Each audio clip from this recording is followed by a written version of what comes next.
ধন্যবাদ সম্মানিত আলোচককে। তার কিছু কিছু ক্ষেত্রে আই ওপেনিং স্লাইড কিছু যে তো উনি বলেছেন যে আমাদের মনে সন্দেহ ছিল যে ব্রডব্যান্ড আসলে হাই স্পিড গঠন করতে প্রয়োজনীয়, কাজে আমাদের পক্ষে ইফেক্টিভলি কাজে লাগতে পারে। স্ট্যাটিস্টিক্স দেখিয়ে দিয়েছেন যে জিডিপি গ্রোথে কি ইফেক্ট হতে পারে। কাজে ব্রডব্যান্ডের প্রয়োজনীয়তা সম্বন্ধে আসলে আপনাদের কিছু নেই, আমি নতুন করে এগুলো রিটার্ন করতে চাই না। আমি বললাম যে জিনিসটা মূল চ্যালেঞ্জ জায়গাটা আলোচনা হচ্ছিল যে লো কস্ট এবং হাই স্পিড, স্বাদ এবং সাধারণ মধ্যে যে সমন্বয় সাধারণ যে প্রচেষ্টা এবং সেটা রুরাল এরিয়ার জন্য এটা করতে গিয়ে আসলে আমাদের বাধ্যতা কোথায় এবং অন্য দেশ কি করছে সে সম্বন্ধে একটা চিত্র উনি তুলে ধরেছেন। উনি জাপানের কথা বলেছেন, কোরিয়ার কথা বলেছেন, এস্তোনিয়া ছোট দেশের কথা বলেছেন, অস্ট্রেলিয়ার কথা বলেছেন, যে দেশের ডেভেলপমেন্ট বাজেট 50% ব্রডব্যান্ড ডেভেলপমেন্টের জন্য তারা বরাদ্দ করেছে। তো আমাদের দরিদ্র দেশে আমরা আমাদের পক্ষে হয়তো সেটা সম্ভব না, কিন্তু কতটুকু একটা সার্টেন লেভেলে তো সম্ভব। কিন্তু আসলে আমরা কি করছি তার সাথে আমি কিছুটা কিছু কম্পারিজন রাখতে চাই, আমাদের পলিসি লেভেলের কিছু তুলে ধরতে চাই। আমাদের সরকারের ভীষণ ফেরিগুলো বাংলাদেশ সে লক্ষ্যে আমরা কাজ করছি, অগ্রগতি হয়েছে কিছু ক্ষেত্রে, কিন্তু কিছু কিছু জায়গায় যেন আমরা একটা দ্বিমুখী নীতি করে গেছি। যেমন আমি যদি উদাহরণ দিই যে আমরা এই অন্যদের দেখলাম কি তারা ডেভেলপমেন্ট জন্য বাজেট বরাদ্দ করছে, আর আমরা আমাদের সরকার নীতিমালায় এই পলিসি থেকে আমরা এই ক্ষেত্র থেকে সরকার কত রেভিনিউ আর্ন করতে পারে আমাদের পলিসির মূল লক্ষ্য সেই দিকে ছিল। আমরা গ্রাজুয়েট সরে আসছি বলে আমার মনে হয় গেলে, কিন্তু এখন পর্যন্ত যে পলিসি আমাদের দেশে প্রযোজ্য তাদের সরকারের মূল লক্ষ্য হচ্ছে এই থেকে কি পরিমাণ রেভিনিউ আর্ন করা যায়, অপারেটররা কি পরিমাণ রেভিনিউ গ্রস রেভিনিউ শেয়ার করবেন তাদের সঙ্গে সেইভাবে পলিসি নির্ধারণ করা। বর্তমান পলিসির প্রথমে আমরা যেটা করেছি একটা বেসিক বেসিক ভয়েস ডেটা আমরা বাইট করছি। আমরা ইন্টারনেট সার্ভিসকে বলছি ওরা পৌঁছে দিতে কেন দিতে পারছি না, কারণ সেটার ইনফ্রাস্ট্রাকচার কস্ট, ডেভেলপমেন্টের কস্ট আর ওখানকার যে পেইং ক্যাপাসিটি দুটো ব্যাক করে, যাতে কমার্শিয়ালি এটা ব্যবহার হয় না, যে কারণে প্রাইভেট অপারেটর ওদের যেতে পারছে না। কিন্তু আমরা কি করেছি, ইন্টারনেটের one of the most important component হচ্ছে এখন ভয়েস, এবং ইন্টারনেট ভয়েস এবং ডাটা ইন্টারনেট ফ্রড ইন্টারনেট, এবং আমরা 2000 সাল থেকে সার্ভিস প্রোভাইডাররা চেয়েছিল সরকারের কাছে যে এটাকে বৈধ করা হবে, বৈধ করা হলো, কিন্তু ইন্টারনেট থেকে আলাদা করবে। অর্থাৎ দুধের ক্রিম বা ঘিটাকে আলাদা করে ঘোলটাকে বলে বিক্রি করতে, তো সেটাকে আপনি বলছেন গ্রামের জনগণের পৌঁছে দিতে।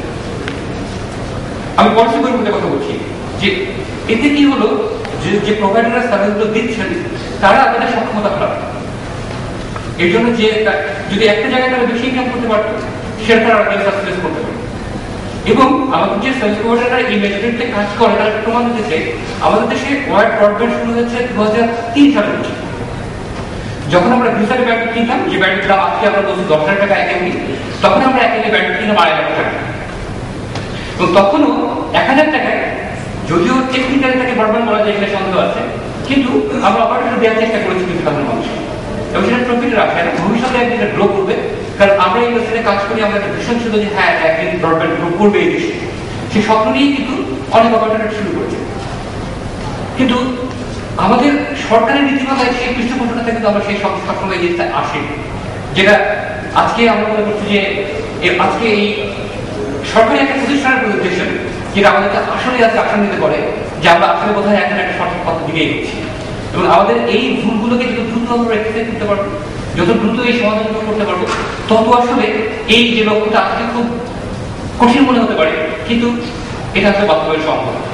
আর দিক মেহবুব ভাই যে কথাগুলো বললো যে আমাদের 97% এরিয়া কিন্তু আসলে ইন্টারনেট কভারেজ হতে পারে, সেটাকে ট্রু ব্রডব্যান্ড বলি আর চাইবে। এটা সাংঘাতিকভাবে এই আবার আজকে মোবাইল রিফ্রেশ করে সাফল্য হচ্ছে, অ্যাটলিস্ট একটা প্রত্যন্ত গ্রামের মানুষ শেয়ারে ইন্টারনেট ব্যবহার করতে পারে। হ্যাঁ, সেটা হাই স্পিড ব্রডব্যান্ড না, কিন্তু হাই স্পিড ব্রডব্যান্ড শহরে আছে, কিন্তু আজকে ঢাকা শহরে কিন্তু আপনি চাইলে এটা অ্যাভেল করতে পারেন। এখন এই প্রত্যন্ত জেলায় আজকে যদি আমরা ওয়ার্ডটা তৈরি করে দিই, তাহলে কিন্তু আমাদের সেটা ব্যবহার হবে কিনা সেটা কিন্তু সন্দেহ আছে। তার জন্য আরো কতগুলো জায়গায় আসলে একটা সম্বন্ধিত ডেভেলপমেন্ট দরকার, যে জায়গাটা আসলে আমাদের মনে হয় দেখা হয়েছে একটা হচ্ছে ইফেক্টিভ কন্টেন্ট, প্রয়োজনীয় কন্টেন্ট, একটা মানুষ যেন নিড ফিল করে যে আমাকে ইন্টারনেটে যেতে হবে এবং ইন্টারনেটে গেলে আমি এই কাজটা করতে পারবো। আজকে স্টুডেন্ট কমিউনিটি সেই জিনিসটা অ্যাক্টিভিটিতে আমাদের হয়ে গেছে, মেহুল ভাই ওরা মাইকদের অভিজ্ঞতার কথা বললেন। আমরা 1 বছর আগে ডিজিটাল মার্কেট গিয়েছিলাম, আমরা এই দেশের বিভিন্ন প্রত্যন্ত অঞ্চলে আমরা গিয়েছিলাম এবং একটা উপজেলা শহরের ছাত্ররাও কিন্তু আজকে ইন্টারনেট ব্যবহার করে। তারা জানে এই প্রয়োজনটা কি, এখানে কি পাওয়া যায় তারা জানে এবং তাদের প্রয়োজনটাকে ব্যবহার করার চেষ্টা করছে। এটা হয়তো সব শ্রেণীর মধ্যে ছড়িয়ে যায়, কিন্তু এই মানুষ কিন্তু তৈরি হয়েছে এবং এটার পেছনে আমি বলবো যে এই যে ব্রডব্যান্ডটা পৌঁছে গেছে অলরেডি, এটা তারা অবগত। এখন এই জায়গায় পৌঁছে যাওয়া দরকার হচ্ছে হাই স্পিড ব্রডব্যান্ড এবং সেটা দিতে গেলে সেই সঙ্গে আরো যেগুলো দরকার প্যারালালি, যেমন আমরা আমাদের যেমন সরকারি একটা পরিকল্পনার কথা একটা বললেন যে আমাদের স্কুলগুলোকে ইন্টারনেট কানেক্টিভিটি প্ল্যান করা হচ্ছে। ভেরি পজিটিভ যে স্কুলের ছাত্ররা তারা সেখানে বসে ইন্টারনেট পাবে, কিন্তু সমাজের অন্য শ্রেণীর মানুষগুলোকেও ইন্টারনেট প্রয়োজনের ভিতরে নিয়ে আসতে হবে এবং সেটা আনার জন্য প্রতিটি ক্ষেত্রে, চিকিৎসা ক্ষেত্রে যেমন টেলিমেডিসিনের চেষ্টা করা হচ্ছে কিছু কিছু ক্ষেত্রে, এই জিনিসগুলো যদি ইফেক্টিভলি মানুষের প্রয়োজনে কন্ট্রোল দেওয়া যায়। একটা উদাহরণ মাঝে মাঝে দিই সব জায়গায় যে ডিজি অ্যাপ্লিকেশনের জন্য প্রত্যেকটা উপজেলা পর্যায়ে কিন্তু একটা করে সার্ভার ডেভেলপমেন্ট আছে এবং সেখানে ওই গ্রামের ছেলেরা পর্যন্ত কিন্তু এসে ইন্টারনেট ব্যবহার করে এই ফর্মটা ফিল আপ করে বাইরে পাঠায়, কারণ সে তাদের আর্ট দেশে বাইরে যেতে চায়। তো আমাদের এই কন্টেন্টগুলো যদি প্রয়োজনীয় কন্টেন্টগুলো ইন্টারনেট নিয়ে আসতে পারি, আমাদের সরকারি যে ই গভর্নেন্সের কথা আমরা বলি, কিন্তু আসলে কিন্তু ইফেক্টিভলি সেই জিনিসটা আমরা এখন করতে পারিনি। এই কাজগুলো যদি আমরা ইন্টারনেটের মাধ্যমে করতে পারতাম তাহলে মানুষ কিন্তু আসলে এই কাজের জন্য ইন্টারনেট ব্যবহার করতো। আমি যদি জানতাম যে অবস্থা না, যে আজকে ভালো দিক হয়েছে, আজকে পাসপোর্ট আমি নতুন পাসপোর্ট অ্যাপ্লাই করেছিলাম, আমাকে এসএমএস করে জানিয়ে দিল আপনার পাসপোর্ট রেডি আছে, আপনি নিয়ে আসেন, বা আপনি এসএমএস করে আপনি জানতে পারবেন। এতে কিন্তু খুব কষ্ট অনেক লাভ হয়েছে। আমি বারবার কষ্ট হয়েছে, আমি ঘুরতে হয় না, একটা দিনে গেছি 1 ঘন্টা গাড়ি থেকে পাসপোর্টটা নিয়ে চলে এসেছি। একই কাজটা যদি আমরা প্রত্যেকটা সরকারি প্রতিষ্ঠানের ক্ষেত্রে করতে পারি তাহলে কিন্তু মানুষ এই টেকনোলজিগুলো ব্যবহার করবে এবং তখন এই নীতি তৈরি করবে যে ওই উপজেলায় বা ওই ইউনিয়ন পরিষদের হাই স্পিড ব্রডব্যান্ড দরকার এবং তখন একটা কমার্শিয়াল অপারেটরের কাছে অটোমেটিক্যালি যাওয়াটা ব্যবহার হবে।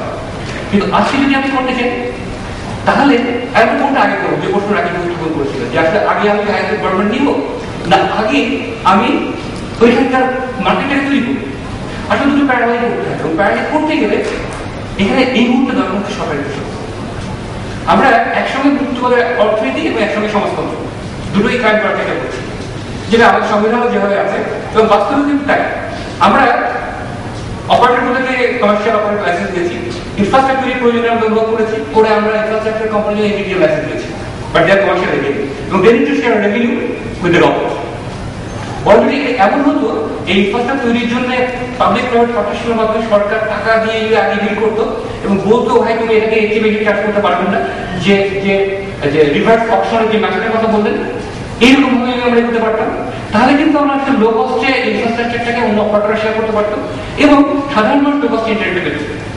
তো আমাদের উদ্দেশ্য আছে, আমাদের আমাদের সরকার চাইছে ভালো কিছু হোক, আমরা সবাই চাইছি ভালো কিছু হোক, কিন্তু আমাদের ইমপ্লিমেন্টেশনের ক্ষেত্রে আমার মনে হয় যে বেশ কতগুলো ভুল করে রেখেছি যেগুলো সংশোধনের সময় এসেছে। এগুলো সংশোধন করে যদি আমরা সঠিক পথে যাই তাহলে কিন্তু আমরা এগোতে পারবো।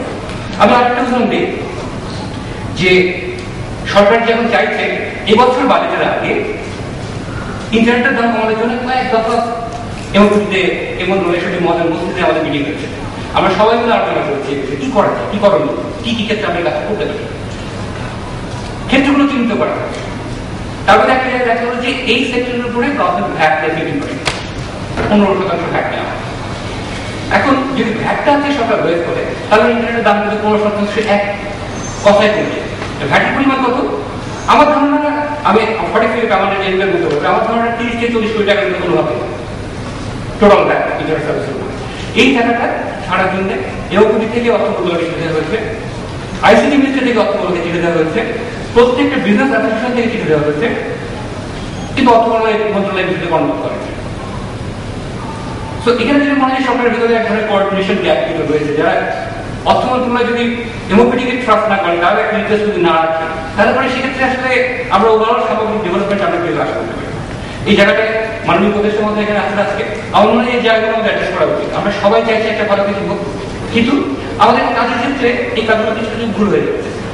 এই যে ইনফ্রাস্ট্রাকচার কথা বললাম, তার ভুল কম্পোনেন্ট ফাইবার অপটিক কেবলের উপরে 3% ট্যাক্স ছিল, এটা এই সরকারই গত বছর কমিয়েছিল 12% থেকে, আবার এই বছর একটা বাড়ি 3 থেকে 12% করতে হবে। এটা কি হলো, আমরা ইনফ্রাস্ট্রাকচার বিলের কষ্ট আমরা পেয়ে আমরা ইন্টারনেটকে পপুলার করার জন্য ইন্টারনেট ফোনের লাইসেন্স দেওয়া হয়েছে, কিন্তু এই ফোন সেটের উপরে ট্যাক্স হচ্ছে 58.58%। নিউ টেকনোলজি, অ্যাডভান্স টেকনোলজি যেটা ব্যবহার করে আমরা আরো আগ্রহী হবো, আরো উপকৃত হবো, কিন্তু সেখানে আমরা এই পরিমাণ ট্যাক্স ধার্য করা হচ্ছে। এই বিষয়ে সবাইকে সব মহল থেকে চেষ্টা করা হয়েছে, কিন্তু এটা কিন্তু বাস্তবায়িত হয়। তো এই জায়গাগুলো তুলে আমাদেরকে আসলে গ্রাজুয়ালি পিছিয়ে দিচ্ছে। কিছু কিছু জায়গায় সমাধানহীনতা আমি বলবো, কিছু কিছু জায়গায় আমাদের ভুল নীতিমালার কারণে আমরা জায়গাগুলো পিছিয়ে দিচ্ছি। যেমন আর একটা জায়গায় যেটা আমি আলোচনা করতে চাই, যে এই কস্ট কম্পোনেন্ট কমানোর জন্য আরেকটা জায়গায় যেটা ঠিক সব যেক্ষেত্রে সরকারি উদ্যোগ রয়েছে। যেমন একটা জায়গা আছে লোকাল কন্টেন্টকে প্রমোট করা। আমরা যে ব্র্যান্ডের দাম করে 10 টাকা নিয়ে এসেছি, তারপরে দাম কমছে, কারণ আমাদের দেশের লোকাল কন্টেন্ট সেই পরিমাণে ডেভেলপ করে। এই লোকাল কন্টেন্ট গুলো সরকারি কন্টেন্ট হোক বা এন্টারটেইনমেন্ট কন্টেন্ট হোক, যে কোনো ক্ষেত্রে এই কন্টেন্ট গুলো একটা রাজনৈতিক পরিমাণে আশা করি। যদি আসে তাহলে কিন্তু আসলে ইন্টারনেটের লেভেল কমবে এবং আমরা হাই স্পিড ইন্টারনেট দিতে পারবো। আপনারা যারা ঢাকা শহরে ব্রডব্যান্ড ইউজ করেন তারা অনেকে হয়তো দেখবেন যে আপনার ঢাকার একটা এসপি থেকে 8 এসপি আপনার টরেন্ট ফাইল ডাউনলোড করতে হচ্ছে যে 10 Mbps ইভেন্টুয়ালি ইউজ করে ডাউনলোড করা হবে। কারণ কি, কারণ আমরা একটা local internet check point maintain করছি, আমরা এখানে এই ব্যান্ডের জন্য আমরা কোনো চার্জ করছি না। তো এই কন্টেন্ট যদি লোকাল হতো, গুগলের মিরর কথা বলেছে এটা লোকালে থাকতো, তাহলে আপনি ইউটিউব ভিডিও সিমুলেশন দেখতে পারবেন। তো এই কাজগুলো কিন্তু খুব বেশি মানে অর্থ ব্যয় করে দেবে। প্রয়োজন হচ্ছে একটা সুন্দর পরিকল্পনা, তার বাস্তবায়ন। ওয়্যারলেস নেটওয়ার্কের ফ্রিকোয়েন্সির কথা বলা হয়েছে, যে কিছু আরো ফ্রিকোয়েন্সি রয়েছে যে ফ্রিকোয়েন্সিগুলোকে যদি প্রপারলি একটা ওয়্যারলেস ইনফ্রাস্ট্রাকচার আমরা প্রায়োরিটি বিল্ড করতে পারি এর সঙ্গে, এবং যেখানে সব অপারেটর পার্টনারশিপ করতে পারবে, এবং যে নেটওয়ার্কটা ব্যবহার করে আমরা লো কস্টে আমরা ইন্টারনেট সার্ভিসকে পৌঁছে দিতে পারি। তো এই যে আমাদের আসলে এখন সেই সুমন চট্টোপাধ্যায় গানের কথা বলা হচ্ছে, প্রশ্নগুলো সহজে উত্তর জানা, আমাদের কিন্তু প্রায় উত্তরেই কিন্তু জানা। এর প্রয়োজন হচ্ছে সমন্বয়, বাস্তবায়ন। তো আমরা কিছু ভুল করেছি, যে ভুলগুলো সংশোধন করতে এখানে ইউএসটিক না হয়ে কে কোনটা করেছে, কার পলিসি না দেখে যা ভুল সেগুলো যদি সংশোধন করতে পারি, যত দ্রুত করতে পারবো আমরা তত দ্রুত আসলে আমাদের এই যে লক্ষ্য সবার জন্য দরকার। মনির হাসান ভাই দেখছেন, আমি একটা স্লোগান দেন মাঝে মাঝে, অন্ন বস্ত্র বাসস্থান এবং ব্রডব্যান্ড। তো আমার খুব ভালো লেগেছিল এই কথাটা, এবং আসলে আমরা সবাই এই স্লোগানটা দিতে চাই, এবং এটা ইমপ্লিমেন্ট করার জন্য যে কাজগুলো এই কাজগুলো সমন্বিত ভাবে করা দরকার। এবং এই সমন্বয়টা যদি আমরা করতে পারি তাহলে আসলে আমার মনে হয় যে এই উদ্দেশ্য বাস্তবায়নটা কষ্টকর হতে পারে, মোটেই অসম্ভব নয়, এবং খুব দ্রুত বাস্তবায়ন সম্ভব। সবাই